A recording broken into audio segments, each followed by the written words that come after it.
A huge welcome to our last video in this special series for International Women's Day, where we really wanted to shine a light on some of the amazing female founders we have within our community. And we've saved the best to last, so no pressure, Belinda. And I'm joined by an amazing 99er and our 7th 99er in this series, who's going to tell us a little bit about what you do, what your journey is, and what inspired you to set up. So Belinda, over to you. Yes, so I set up Our General Counsel 2 years ago. This is primarily to support legal businesses with their legal queries. So we help them drafting legal documents, we give them advice throughout the way, we support them, and we help them grow with effect. So we help specifically small and medium businesses because we think that small and medium businesses and startups are probably the ones that need more legal assistance. They don't really have the means to go to the big law firms, so they probably need somebody who's maybe truly dedicated, genuinely dedicated. Most probably don't have the skill set in-house either, yeah. Yeah, so we've set up not so long ago. We've got people with different skills. I've worked with three other consultants who can help businesses, and we work with a variety of people, different types of businesses, different sizes of businesses, large organizations also, smaller businesses and startups, and work on a variety of legal matters. Brilliant. And what was your career to the point of setting up on your own? Were you working with a large business first, or what was your journey to that point? Yeah. Prior to setting up my own business, I have practiced as a lawyer for 16 years. Right. And prior to setting up the business, I was working for Eurotunnel, so it was pretty much an in-house role where I was the sole legal counsel based in the UK and interacted a lot internationally in France and in other jurisdictions. Having done that for nearly a year, it was a long-held ambition. I actually wanted to go back because I'd been in private practice previously, so I actually did want to go back to setting up my own legal consultancy and helping people, helping different businesses. And this is what I did. I actually set it up 4 years ago, but rebranded the business 2 years ago.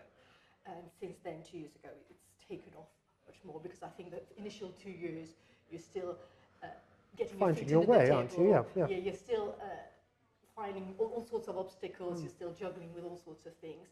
So the first initial 2 years were a huge learning phase, and then once we'd settled and we had more clients coming in, etc., things started to become. It's something we've heard with a number of 99ers, and it's really touched on it there. That's that relationship that you create with your clients, and it's far more than, or it seems to be far more than just a business-to-business relationship. It seems to be that, we've heard it from a brands agency, we've heard it from accounting agency.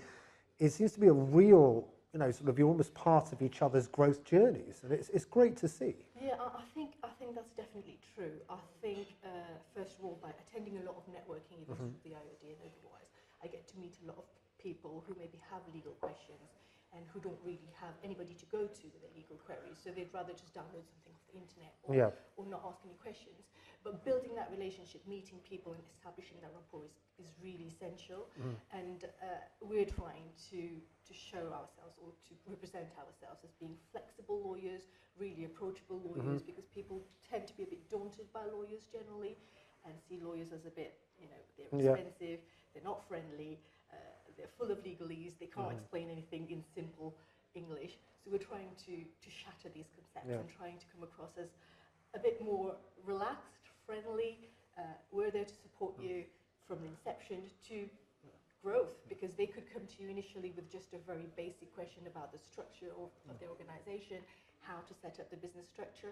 But eventually, 2 years down the line, you might be helping them with a round of funding, crowdfunding, seeds, investment, etc. You might be helping them with partnerships, joint ventures, etc. So establishing that initial commercial rapport sense as well, is good, because the client keeps coming back for different legal queries, and it's almost like a friendship that evolves, isn't it? So, well, it's brilliant. Mutually beneficial friendship. Yes, exactly. That's what we're always after.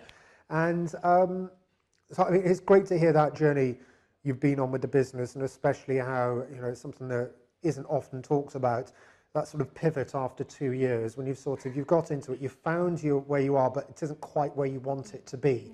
And it's tough sometimes to go through that pivot, to realise that, yes, we're doing okay, but it isn't what I want to do, and to then understand that movement over. What's the driving force for you to do that sort of 2-year pivot, or not even a pivot, but a 2-year slight change? Well, I think what happened the initial 2 years was I was the sole founder, obviously, I was on my own. I was the only legal consultant. Yep. I hadn't had that because I had been mostly in-house.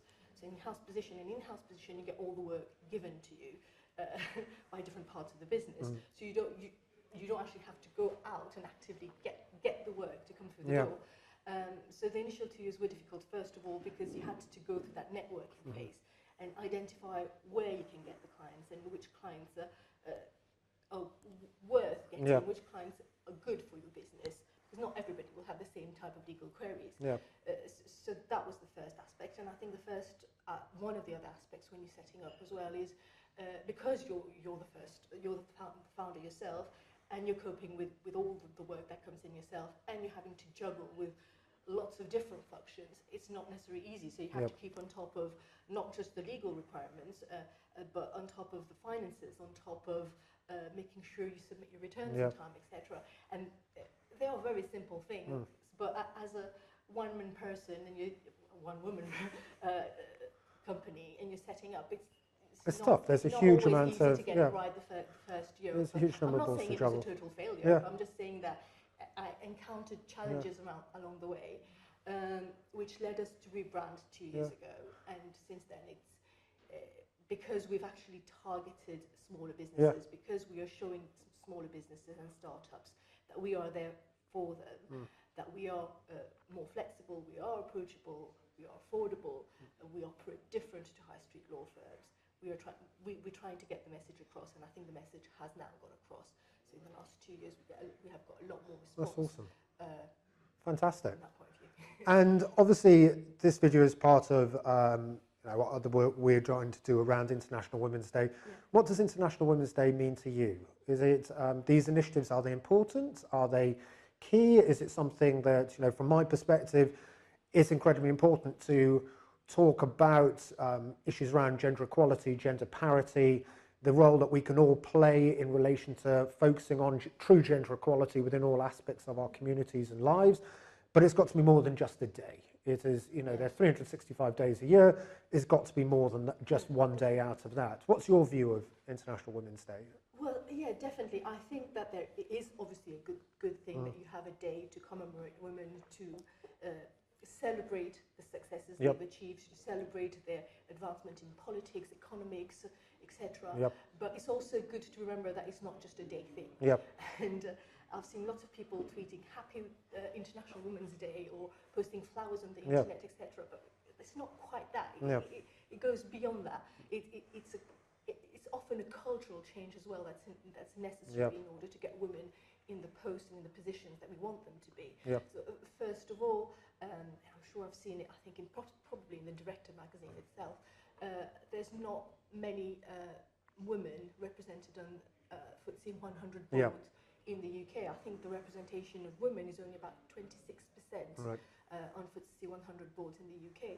And compared to Europe or France, which is about 37%, we're still lagging behind. So women can do a lot more. They can achieve a lot more. They just need to be reminded that they need to be ambitious and be more forward and be confident, because they can help on boards. They need to have that determination to go forward and believe that they can do more. Also, we've talked about it with 99ers already this morning. Having those diverse conversations at board level is key. It's good. You don't just want to be surrounded by like-minded individuals. That is not good practice. Exactly. And then you want a diversity of opinions as well around as part of the board, not just in terms of non-executive directors, but you want women on board as directors who take decisions, and they can have a different input, a different background. With a different background, they can have different input. And we need to stop these stereotypes where we assume that women are not interested in being on boards. Women are more interested in looking after their families. Women don't have time for sitting on boards after working hours because they have to rush home to the family. That kind of misconception. Dispelling those gender stereotypes. Yes. And I think for International Women's Day, a key area that can also play is around the inspiration aspect. And the importance of, from chairing the 99, it's a great network, a good diverse network, but it would be fantastic to see more female founders in the UK. And with that in mind, if you were speaking to young girls or women that were coming in to the end of their sort of formal education cycle, what would be your advice to them if they were thinking about taking a career in entrepreneurship? what would be your sort of top tip? I would say definitely go for it. It's really worth having the education, going forward and trying to set up a business. Initially, there are always hurdles, there's always obstacles, it's never easy. You might need to seek advice and help from different other people who've been there. But actually, you've got role models now. You've got people who are in good positions, who have set up businesses that are growing, and people should go venture and they can achieve more than what they think they can, so they should go ahead and do it. And we have all the right, we have the education here to help people go forward and train to be trustees, directors, have really important, be at the helm of a company. So they should take advantage of that, because in certain jurisdictions, Afghanistan or in other places, people don't have the right to education. They can't express their mind, their bodies are not their own, they can't talk, they can't express themselves. So we have the advantage here of being able to have the support to go ahead and do that. So people should go, by all means, use their education, but also go forward, take up the challenge, set up a business, and you know, not just limit themselves to setting up a small business. They should be looking at setting up big, massive startups with big revenues. They could be the next Google or the next Facebook or that kind of. They should not think, oh, I'll just be comfortable setting up a small business and things are going well, I'm successful, and that's it. They should see beyond this and we've got up there. some amazing female founders in the UK, as Debbie Bosco's, your Sarah Woods of the world, done some fantastic things, setting up some Love Home Swap or Unruly, and have grown those big businesses and have done incredibly well. But I think that is a brilliant message to end on. So Belinda, thank you so much indeed for coming along and also sharing your advice and insights. From my perspective, as I mentioned, I chair the IoD99. It is a diverse community, and I feel incredibly honoured to be surrounded by a fantastic array of founders, and it inspires me every single day. We've heard some really great insights, but it is about not only one day, it's about taking these messages and ideas and inspiration forward. Campaigns like the Me Too campaign, campaigns like the Man Up, the He for She campaigns, really focusing on gender equality and gender parity are incredibly important. I'm a very, very proud feminist, and I feel that everyone has a role to play in ensuring real inclusion and real diversity and real equality in all manners, not only gender, but in age, in sex, in sexual orientation, etc. It is incredibly important. We all have a role to play. I hope you've enjoyed this series. We have some amazing female founders within the 99. We've got an amazing diverse group, so if you're not a member, do come along to some of our events for free. We'd love to see you there. Belinda, thank you so much, and thank you to all the 99ers who've taken part, and thank you for watching as well. Have a great day.